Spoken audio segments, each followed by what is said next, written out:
I joined Mphasis during one of the hardest times in my life. I am Hemalata Palisetty. I hold an MBA. I am a proud mother of 2.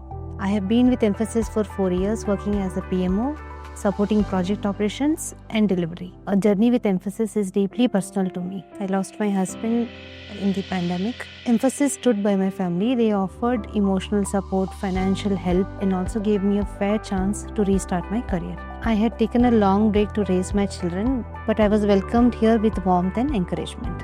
I was embraced for what I brought to the table, not for the time I had been away from it. My leaders and colleagues guided me every step of the way. The culture is inclusive, caring, feels like an extended family.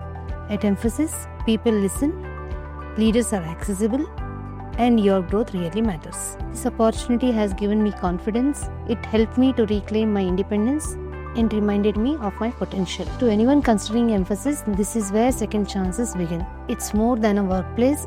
It's where you are truly seen, supported, and empowered to grow.